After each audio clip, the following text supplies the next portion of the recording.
Hey guys, welcome back to my YouTube channel. So today I'm bringing you something a bit more personal, still working towards getting you guys into my world. So I'm gonna be bringing to you a story time of when I was back in Nigeria and something really sad happened to me. Like, I'm happy I'm here today. Like, I give God the thanks that I'm here today to actually like talk to you guys about what happened. I shit myself that day when I was in Nigeria. Yeah, unfortunately, very sadly, guys, we were attacked by armed robbers. So I'm happy, I'm actually grateful to God for my life, for protecting me and my family that day, and I'm here telling you guys as a story. Oh, trust me, it was scary as fuck. But yeah, so let me get into the story. So when I relocate, like when I was living back in Nigeria, Port Harcourt, I used to live there with my family, and yeah, basically it was just, I think it was during elections. I'm not really sure when actually, but it was a calm period. But we've been hearing some rumors lately of like other households being attacked, like having thieves coming to their homes and stealing stuff, property. We took the action of getting ourselves like a police patrol to like go around our compound, and especially during them risky hours, keep an eye over the night, and yeah, just for security reasons. Really, there were a lot of area thieves that were like probably had it did look like a planned attack. I'm not gonna lie, because the casualties were just too much. So what happened, we had our regular day. I went to school. I think it was a weekend, so I was gonna go to school on Monday. So if I'm not mistaken, this happened on a Sunday night. So I had my uncle, who as well lived in Italy, staying in one room, and me staying with my grandmom, because I'm my grandmom favorite niece. So, and that room is quite big, so we have like several beds. Me, my grandmom, my cousin, my little cousin, I think it wasn't even 2 at the time, and my mom's help, that was a young girl that used to help her out with activities like cooking and cleaning and taking care of the house when we was out. My aunt that stayed in another room that was a bit towards the end of the home. You know, the Nigeria's homes, how big they are, like each room is like a journey kind of thing. So we was there. These were the people present that night, and it was late. I think it was around 2-3ish. So yeah, we was just sleeping. Everything was quiet. We didn't hear like any noise to like, you know, wake anyone up. And all of a sudden, this is becoming difficult to actually say this story, because in the night, all of a sudden we hear this people breaking into the door. But by the time we heard the noise, they were already in our room, in my grandmom's room. This is why I say it must have been a planned attack, because the details were just too specific. The way they moved was really quick, fast and organized. They came in, we all woke up, we screamed. Guys, it was so scary. I remember the room being very dark.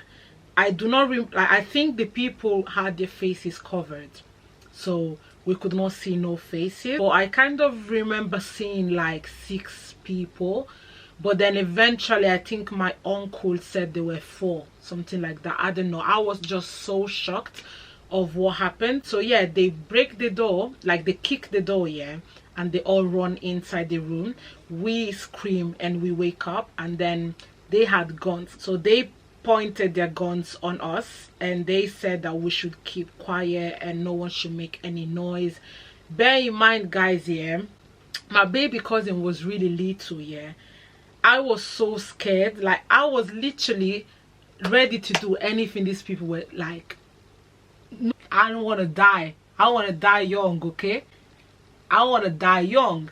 The way I looked at my baby cousin, like, if you cry, the kid was so scared as well, that usually he cries a lot, you know, them troublesome children. Yeah, but this time he kept quiet. Pim did not come out from his mouth. One tears, one scream, nothing. He kept quiet.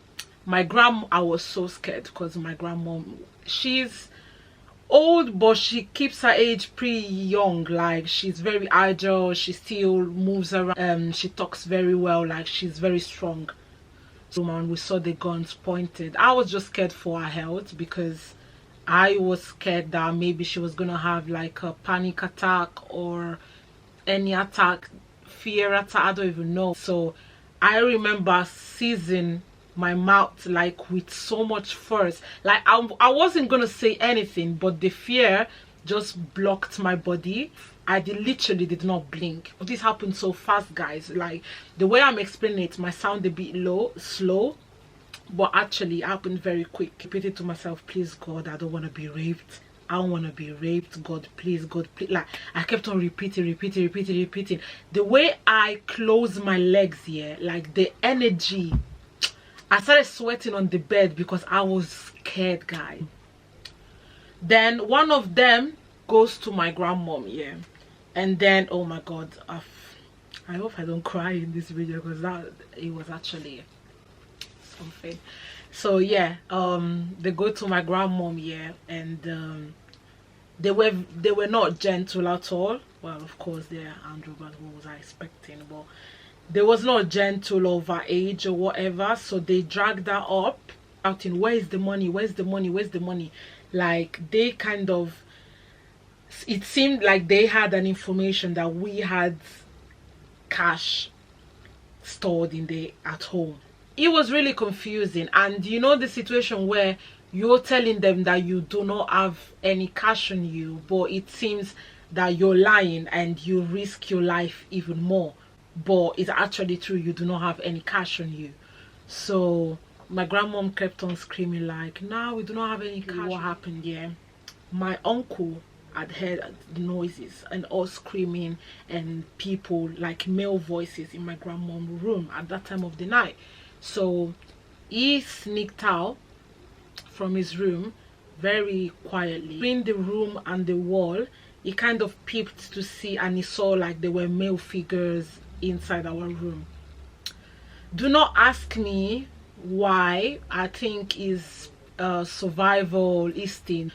But what did my uncle do? He basically shut the door, as in he locked the robbers inside with us. And he shut the door, but as in he did not lock the door, because the key was on the other side of the door with us on the inside. But he kind of like wanted to hold the door with his strength and lock them inside. And in my head I'm like, yo, are you crazy? Like, why are you closing robbers with us in the room?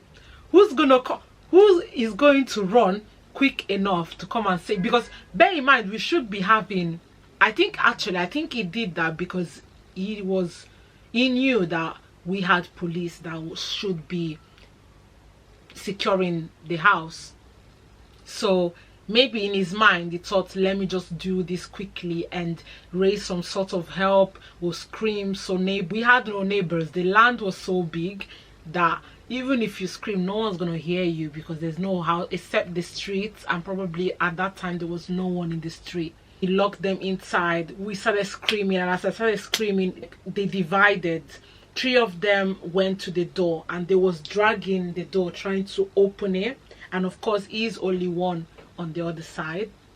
So, and 2 of them were like, who is he, who is that person? Like, they were now with the gun on my grandmom's head, and they were like, who is the person, who is this person, who is in this house, who is in this house? Yeah, I was quite guys, I was so scared I could not even cry. I'm not gonna lie, like, it froze my tears. My grandmom said, it's my son, it's my son, don't hurt him, it's my son. Not even take them long, of course they opened the door and he fell inside the room, and they started beating me up. I was so glad that they did not shoot anyone, I'm not gonna lie. But they used the gun handle, what is it called, I don't even know what it's called, to like hit him on the head. So he started bleeding. They were punching him, they were kicking him, and one was still with my grandmom, threatening her. Bear in mind that my aunt was in the other room. Her door handle some days back went broken. You could not open it from the inside, but only from the outside. We was gonna repair, like we was gonna call someone to come fix it during the week, not in the weekend. And that night when she understood the situation, because at that point it was clear that we was having robbers, she locked herself, like she closed the door so no one could open it from the outside, and they would not know that someone else was in the house. And her room is a bit on the end of the compound. So what she did, she started calling the neighbors, the police, like family, friends, officers and stuff. That is why she kept quiet in the room, and she could not open the door. Actually, she tried to, you know, the windows, like we had the glass, and then we had like the nets for the mosquitoes and stuff. So she actually tried to break the window and go probably from the backyard and ask for help. So back to the room where everything was going down. At this point, my uncle was bleeding. Three of the guys, they took him to his room to rob everything, because it was clear to them and time was actually going, so they had to be quick and grab what they could grab. If there was no money, they was gonna grab properties. So they three went with him with a gun to his head. He was bleeding, he was very in bad conditions, and they went to his room, while one stayed with my grandma, went into, because she has, like, after the living room, she has like like, you know, them rooms that are wardrobes where you have like shoes, bags, clothes, like a big wardrobe. So thank God it was big, because it did waste some time. So my grandmom said, I can give you jewelries, I can give you what we have. And they took everything that they could take, possibly. Like they from my grandmom, yeah, they made her open a jewelry box, but not like, they also had an eye to understand what jewelries they were aiming for. So they wanted the gold or the like stones, like rubies and stuff. So she had to open up the main, where she saved the precious, that you say, yeah, the precious pieces, yeah. So yeah, she had to like open it up. They took what they wanted to take, something, they were gonna do something to him as he's left the room.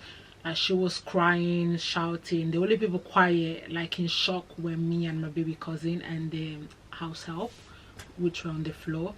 And they went back, some things, they fell on the floor, but they went. And then, like magic, basically the police patrol, like at that point my mom have called, like my aunt called people, like what happened, because we was pissed at that point, because we were like, we paid for this is how we understood it was a setup plan, because apparently these people went on a break without telling no one, and they went to get food on the streets, on the next street.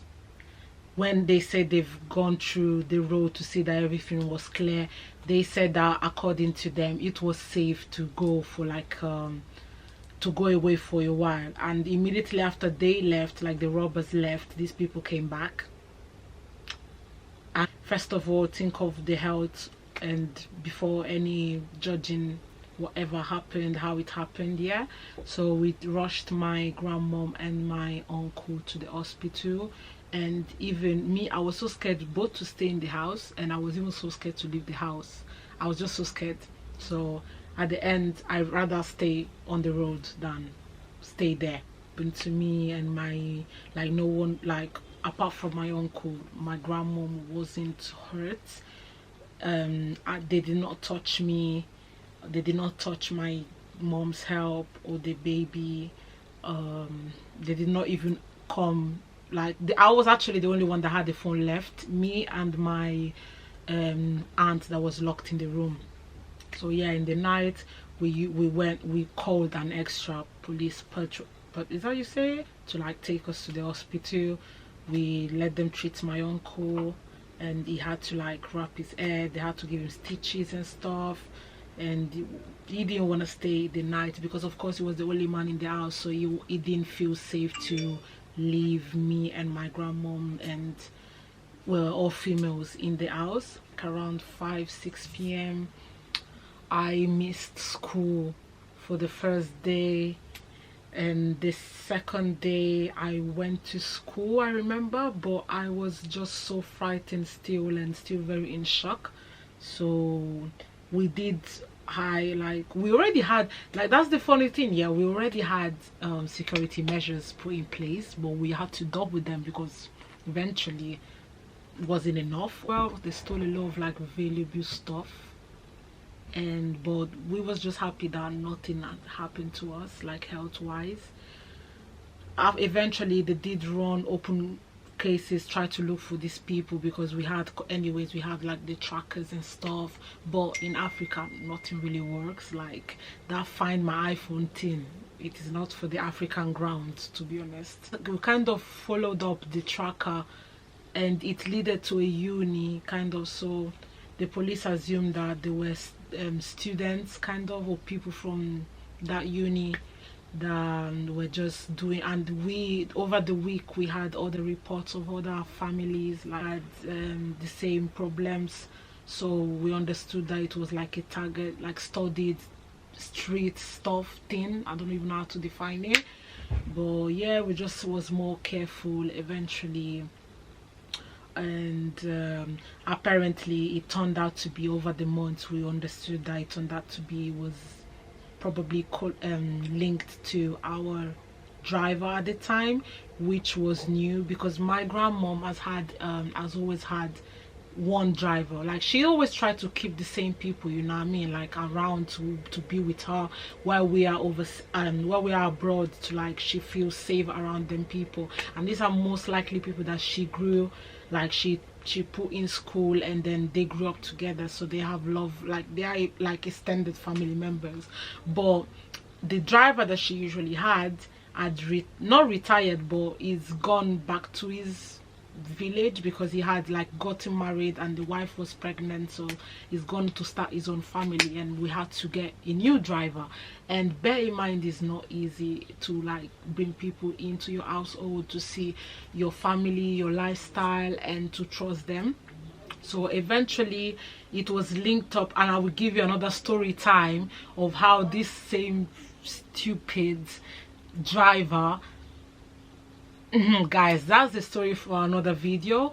But yeah, we found out that the robbery was linked to him, which he was not in there. Like he was our driver, but at the moment, like he was in a kind of provisional, like not living with us. So he kind of told them how the house was made, and we just eventually, we didn't want any more problems, because you know it's not too safe, because he knows us closely like that. He knows our movement, he knows my school, he knows where my grandmom shops, he knows our offices and stuff. So we didn't want to like create big problems or future problems, so we just, he just got fired, and we just at the moment stayed for a while without any driver until another family member was able to like vow for someone that we could trust again.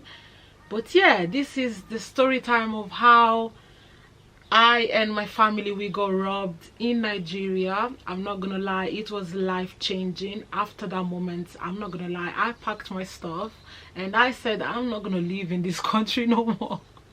It's too much. If this is happening when I'm in my father's house, like in my mom's house, imagine if I go out there in uni, like living alone or whatever. even talking about it today brought like gave me goosebumps. It was a scary moment, but we thank God for our life, thank God for protecting us. And I hope if you want to know more stories about the time that I lived in Nigeria and I stayed there, and there are so like those years were some meaningful years of my life. And yeah, let me know in the comments below. Feel free to link me up on my socials. Follow me on Instagram, Laura underscore UDBA, sorry guys, and on Facebook Laura Odeba, Snapchat Laura Odeba. And see you on my next video, guys. I hope you enjoy. Please do not forget to subscribe, okay? I'm trying to grow the family. I'm gonna make more story time to get you guys to know me a bit more better, and I'm gonna talk about my crazy experiences. So hope you liked it. Comment if you want to see more content from like this. And yeah, see ya.